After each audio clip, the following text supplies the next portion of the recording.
پێدانی پسوولەیەکی مۆرنەکراوی پشکنینی کۆڕۆنا لە مەرزی نێودەوڵەتی حاجی ئۆمەران گومانی لای هاوڵاتیان و گەشتیاران دروست کردووە.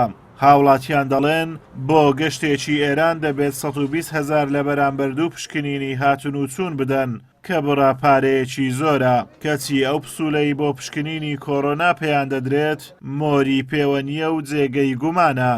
بەڕێوەبەری تەندروستی چۆمانیش دەڵێت وەرگرتنی ئەو بڕەپارەیە لە مەرزەکان لە کاتی گەڕانەوەی هاوڵاتیان لە بڕی پشکنین بڕیاری وەزارەتی تەندروستیە. سەبارەت بەو پسوولە بێمۆرەش دەڵێت پسوولەی 37,000 تایبەتە و ژمارەی ڕیزبەندیە، بۆیە هیچ مۆرێکی لێ نادرێ و تایبەتە بە گەنجینەکان.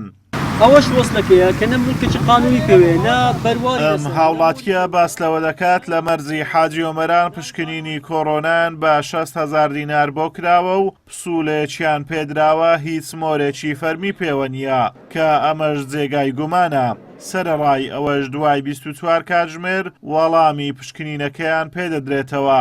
تەنیا ئەگەر توشبووی کۆڕۆنا بن ئاگادار دەکرێنەوە. ئەو کەسانە بەر لە وەرگرتنی ئەنجامەکە کەرەنتین ناکرێن و ئەگەر توشبوو بن ئەوە مەترسی لەسەر دەوروبەرەکەیان دروست دەکەن.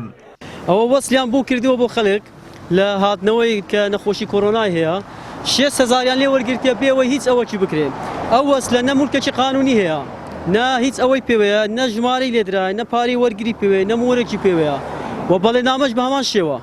ئەو هیچ ئەوەی قانونی پێوە نیە. ئەوە چۆن دەکرێت مەسەلەن کابرا نەخۆش بی 6,000 لە چوونێ 6 لە هاتنەوەی بدا کە لە مەجبوری شەچی لەو بارودۆخە دارایی خراپە دەبی هاوکاری قوتابیان بکرێ، نەخۆشان بکرێ، نەکیوە بارگرانی لۆ بکەنە 2 قات و 3 قات. نیاز باڵەشی دانیشتووی باڵەچیانە و قوتابی ماستەرە لە وڵاتی ئێران. ئەو دەڵێت کۆمەڵێک قوتابین و ڕێگایەکی دووریان بڕیوە نەهاتوونەتەوە مەرزی حاجی ئۆمەران.